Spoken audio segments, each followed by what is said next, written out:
Now Stella's got the other spot, so I moved back over to this spot. So, what I wanted to say was, there's a whole bunch of things I'm going to say. One of the things was, yesterday when I was talking about that meme with the soulmates and the twin flame thing, I forgot to say, because the soulmate, it showed it like little teacups, like, oh, so happy. But every one of the soulmates I've been in a relationship with were hardcore lessons. They weren't all sweet and nice. It was hardcore lessons. And it was huge, huge stuff to help me to grow as a person. And I had to go through it several times. Like, it wasn't clicking. Wasn't clicking. And when things don't click, they just get worse and worse and worse. Because you, or higher self, or however you see the world, is trying to tell you. If you want to think it's your guardian angels, if you don't think it's Jesus Christ himself, however you look at it, that you are being shown something so that you can expand yourself, so you can grow. And, some of us can be really stuck at times, and I was. And I had to go through a lot of really hard relationships, really hard. And it was all because I just didn't love myself. A lot of other people set the boundaries. I tried to do things to please other people that were against my own self. So, I was always having to put myself aside. And your soul doesn't like that. Not one bit. Your soul has got a big old ego that you got to be working on. But your soul wants to be number one to you. So it is pushing you in that direction all the time to be true to yourself, to love yourself, and to see yourself. So many people don't want to see themselves. Be right back.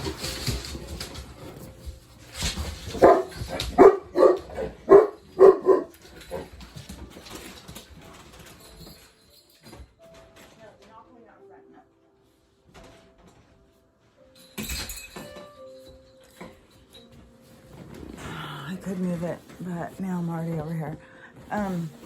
Anyways, so many people, they just don't want to see themselves. And so, they put up so many blocks and will do everything they can, blame others. It's always some situation that was out of their control. Somebody fucked them over. And that's how you get this like victim thing. It's always, you're the underdog. You're the underdog. You tell yourself that all the time. It just becomes a part of your life. And so many people, as part of, coping skills or mechanisms or whatever, or just those triggers. Like I said, mine was out, workaholic and shopaholic.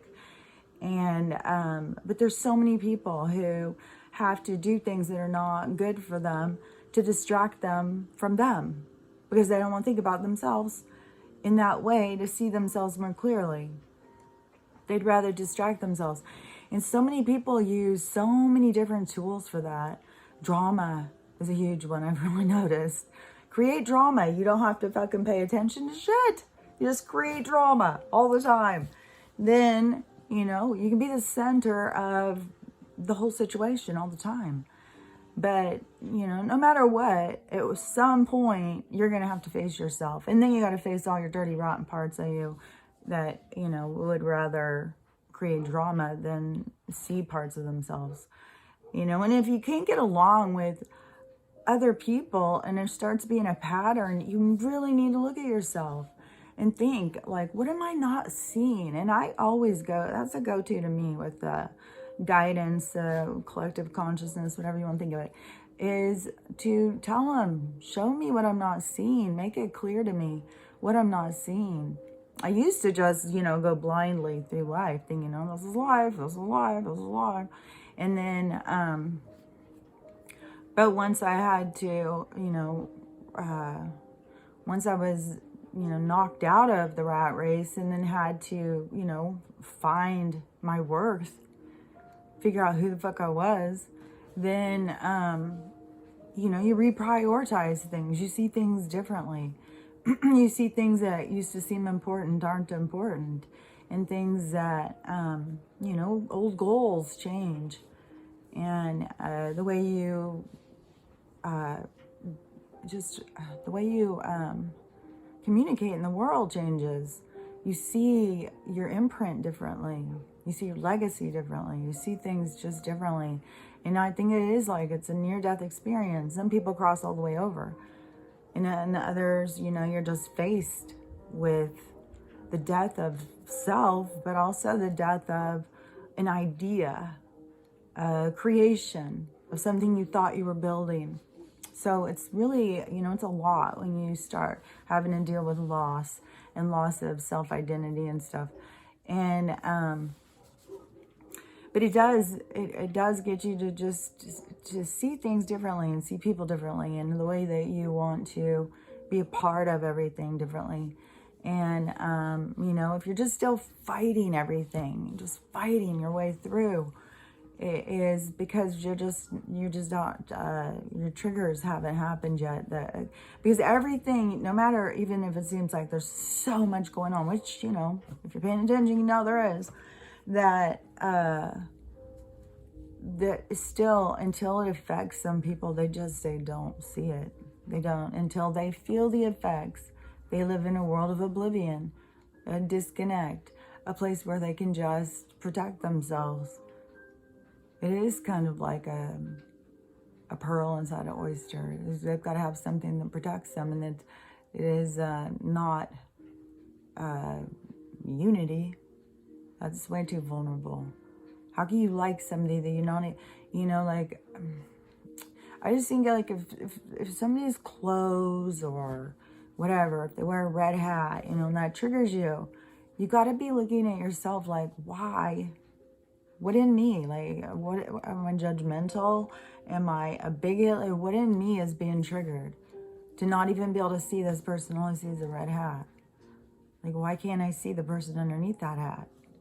And why do I assume that everyone who wears a red hat is the exact same person? Like, that's inside of each person. That's something each person has to deal with in this awakening, you know? Everybody's got to face themselves. That's what this whole thing is about.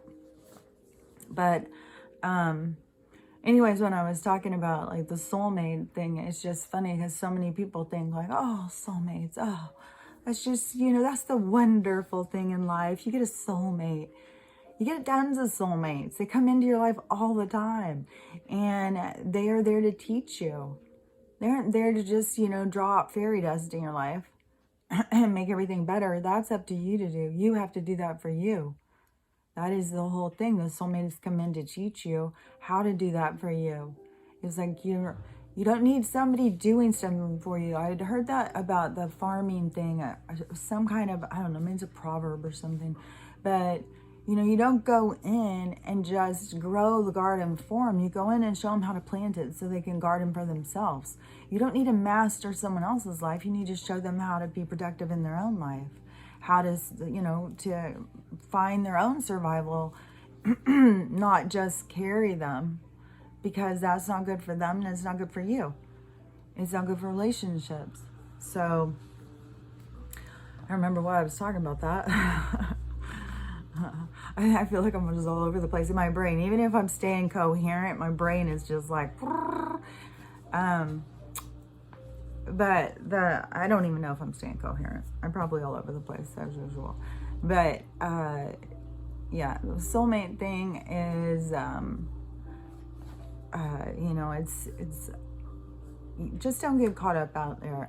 Like, there's someone there to save you. There's someone there to make everything better. If I could just find my soulmate, my life would be so much better. If I could just find that person, that special person, my life would be so much better. But I think we come at it the wrong way. Because I think it's about getting yourself into a place that you are so happy and content with yourself that you don't need somebody else to save you or make you feel better about yourself, because you feel it inside yourself, because you've shown yourself to yourself. You've given yourself that gift of acceptance and love to self. So you don't need a savior. You don't need somebody to come in and make you feel better or whatever in your life, because you've got balance in your life. You know how to take care of yourself. You know what you're doing. You know, you have boundaries and stuff. All that comes from growth. All that comes from doing the work. And then everybody has that ability. It doesn't matter what somebody says to you. Like, oh, you're just a piece of shit. You know, your mom's a piece of shit. You're a piece of shit. None of that stuff matters. Everybody has the opportunity to find in themselves ways to release themselves and become the self that they want to be, and seeing themselves for who they are and accepting all sorts of parts of yourself, you know. And, you know, even if you have a part that's a shitty part, that doesn't mean that you have to express that part. You can't hold parts back. You do have control. This is partly about learning how to control and master emotions. And, you know, you don't have to throw everything out there. You don't have to say shitty things to somebody just because you thought them. You can leave them in there and let them rest. You know, carry your own meanness around with you. You don't need to be spewing it out at people. But, you know, I just know my own life, and I see it in other people's lives around me, is that when you're not seeing what your lesson is, when you're not seeing what you're supposed to be doing or what you're supposed to be working, or you keep trying to put it off, or you don't want to deal with it, then you will distract yourself, do all this different stuff. But the universe is like, you know, too bad, too late, too sad. And they just come at you harder. They just come at you harder because you got to see what you got to see. You're here to see it so you can grow past it. And I'm dumbfounded by how many people just block that, because it feels painful to see yourself as the bad guy or the asshole. So many people don't want to see themselves as the bad guy. They only want to see themselves as the good guy. So many people don't understand reincarnation, and then you play all parts. You play all parts so you understand, so you can get the whole idea of things. You don't just come in and play the good guy. You don't just come into one life and then you go to heaven forever, you know. And if you did, if you just went up there and was like, oh, that life was so damn hard, that's it for me. I'm staying here in heaven. I'm not going anywhere else. I mean, eventually everybody would be gone from you, because everybody would continue to ascend. Nobody's going to just stay there and be dormant with you because you don't want to grow. You don't want to, you know, and I'm sure there's, you know, you probably have a group be there with you. You know, you don't have to go do life after life. You can just sit back and, you know, wait until other people come back and tell their stories of life. If life's too hard, you know, you got to grow until you get to the point where you can handle it. But no matter what, when you are doing it, you have to play all sides. You don't get to play just one side. You play all aspects of a situation, of a lesson. You have to play all the different roles. So, I don't know, it's part of the soul process, but that is part of what people need to grow is the judgment. Because why are we judging ourselves? Why are we judging anyone? Why are we judging people that are trying to learn and grow when we know it's a process? Are we going to sit there and go to an elementary school and let's all line up and make fun of the little kids that don't know how to write their name? Oh, fuck you, little kid. You don't know how to write your name. Oh, you're so stupid. Like, that is essentially what judgment is. That's what we're doing to other souls. Just bullying. Just being like, you're not enough. You're not enough. And then it's the soul's journey to learn what it is. So, you know, I mean, it's pretty shitty. And, you know, another thing too, is that with the holiday stuff. So I was looking for something to watch. I have watched the Christmas Carol, the Jim Carrey one, I swear to God, 25 times. I watched it so many times. And it's on my brother's Plex, and so it's there. I can watch it. And there's like Scrooged on his. There's not like a whole lot, you know, a lot of, I don't know, Polar Express and stuff like that. But so anyways, Christmas Carol is my favorite. And Serendipity, oh my gosh. Serendipity is beyond just Christmas. Serendipity is just life. It just shows you, like, life is destined. And if you're going to just keep fighting it, you're fighting yourself, because there's nothing you can do about destiny. Everything is written. If you're here experiencing it, it's because it was written, it was created, you created it already, and now you're here experiencing it. But it's already written.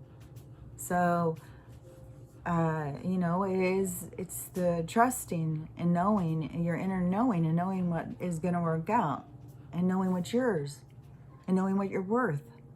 All those things have to do with it. And it's all part of the process of learning that. But so on the, but Serendipity, if you've never watched it, it's so good. And I've watched it so many times now. And every time I always see new stuff. It's really good. I love that movie.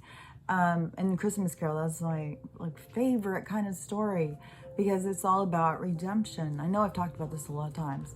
And last year I watched a lot of different versions of it, and there was a lot more on. So I went in this time to watch and pull them up. So I went on Prime. All of them that they had, which is only a couple, you have to pay. And they have some weird ones. And these ones from like 1935. I even tried to watch it the other day. And it was just like, this is not, I didn't like it. And then I think the 1951 one is, there is one that I just remember seeing in the movie theater when I was a little kid. And it's my favorite. And it was like a scary one. It was really scary. It seems like it was black and white. And I remember him getting pushed in the grave. And that might be the 1951 one. But anyways, so it's charging for them, and then it doesn't have very many. So then I searched just on the Roku search, and there's two. One Christmas Carol and one Scrooge. One is 1951 and one is 1974. And that's it. And then I went on Prime, and so I just looked for holiday movies. And it was like Elf, and then Mrs. Doubtfire, you know, like Jason Bourne. I mean, the stuff that they had on there for the holiday movies, I was like, what the fuck? So weird. And then, and I've been watching lots of Hallmark movies, right? And then after a while, your brain just kind of melts. So you need something that's got more substance. But there's so much programming. It's so difficult. And it's so hard to find stuff because of certain people who you know are really rotten people. I don't want to watch them pretend to be somebody else. It's like, ugh. So many people are so cringy now.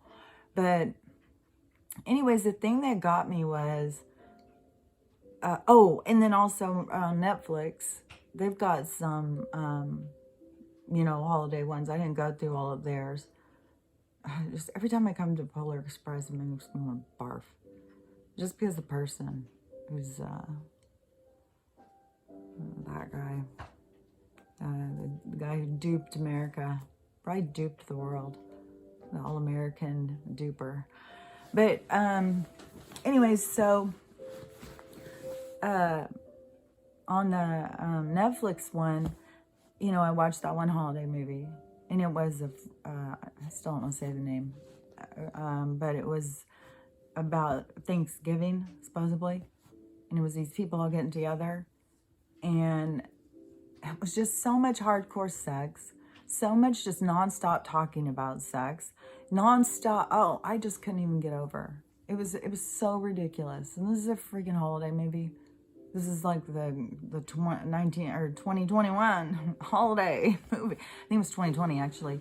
But you know, we're so progressive.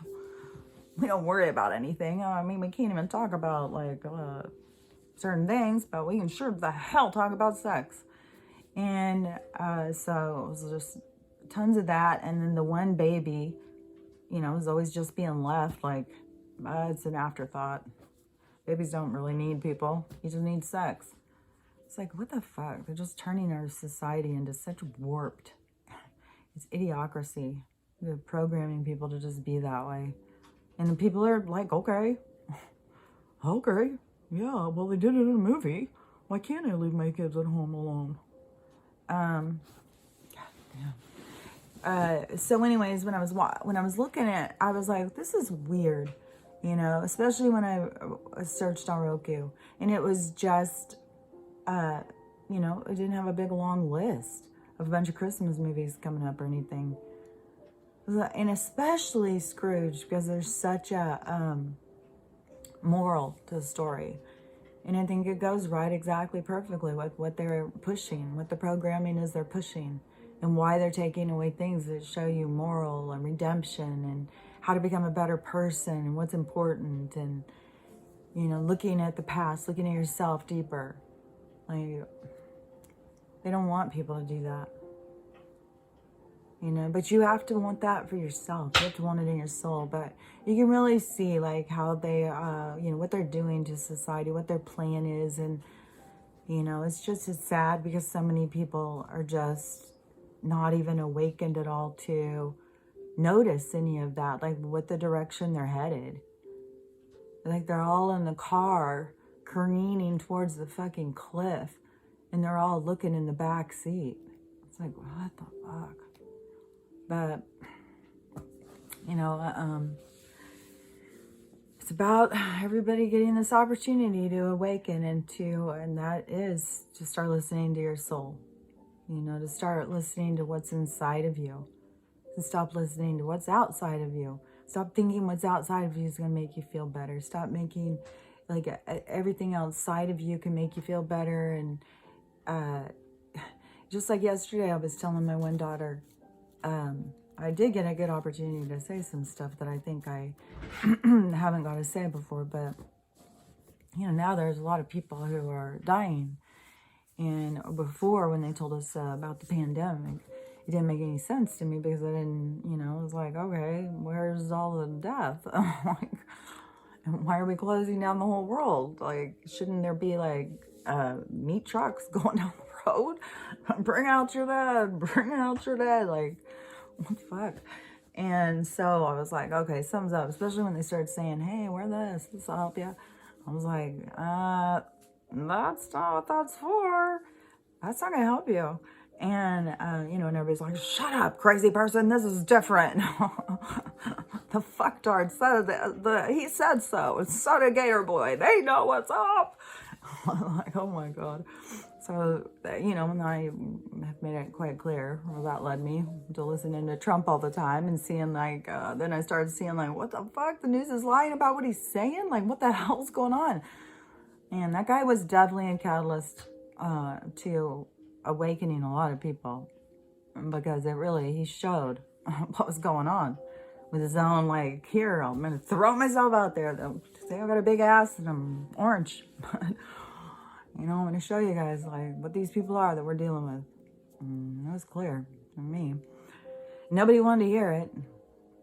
Nobody wanted to see that. And that became a lonely place to be. But, you know, yesterday I did get an opportunity, because now there is tons and tons of people dying. Tons. And, you know, I've got somebody here who is, you know, I don't even go into all that about the what's real and what's not real. But, you know, I don't want to go out. I don't want to go out and be around a bunch of people in this sickness. Just go, oh, there's nothing to do. Oh, okay, let's just go hang out. Let's go walk around the store. That's not germy. Maybe we could go sit in the ER for a while, see if anybody's got anything going on. I was like, fucking hell. So I said to my one daughter, I was like, you know, I'm not going to go out and do stuff. It's like people dying all over the place. There's tons of sickness. There's so many different sicknesses out there. And those things, people put those over their face and think they're protected, and they're not. That's not going to help them for shit. And most of them have been wearing them for a damn year. They look all white. They got low lung capacity probably. They haven't taken deep breaths. They've all sat in fear and panic, stuffing their fucking gullet, and they're unhealthy as fuck. And you go out and you look and you see people, they look white, they look sullen, they look half dead. Because there's nobody out there who's going to save you. It's all about you saving you. It's about you taking responsibility. It's about you noticing what you need. It's about you taking it serious about your health and, you know, what's best for you. And, you know, that it's up to each person to save themselves. It's up to each person to listen to their inner voice and their inner guidance, and to, you know, really tune out of the 3D and tune in to what's real, because this isn't real. well, this is real. What's inside of you is real. What's outside of you isn't real. It's a distraction, a manipulation. So, anyways, that's my little tidbit, I guess, today, because I probably, what I need, I don't need a chair, I need a podium. I'm some sort of a, I don't know. I never would have thought this is what I would be doing, you know, but who would have thought this is what would happen in 2020 or any of this stuff. Now 2021 is almost over, which today is a super cool date. It's 12/12, and then 2021, it'd be cooler if it was 21/21, because it's like a mirror, but still, I think it's really a cool date. 12, I see 12/12 a lot, so I like 12/12. I moved on to an address that was 12/12, but I see a lot of double numbers like that all the time. Numbers, like, if you don't pay attention, or if you start noticing more about the numbers and stuff. Ask questions. Pay attention to the questions you ask. And when you see the numbers, pay attention to the first answer that pops into your mind. I really think the more people need to start talking more in their head. Talk more. Ask questions. Wait and see if you get answers. Who's answering? Start asking a lot of stuff. Start with all of the things that you think are thoughts. Start treating them like someone's talking to you. And start noticing what's going on in there besides what you think. And so many people, they think, and their thinking is just repetitive thoughts. Just go round, round, round, round, round, round, round. Release those repetitive thoughts and start asking questions. And then start listening to answers and start treating all answers and different things going on in your head as conversations. Start conversing with the world out there. And then you might see how real it really is. Start noticing that they're telling you things like, well, so I'm telling myself this? Because it wouldn't make much sense that I would tell myself this. They tell you things around your house. They'll tell you where stuff is lost.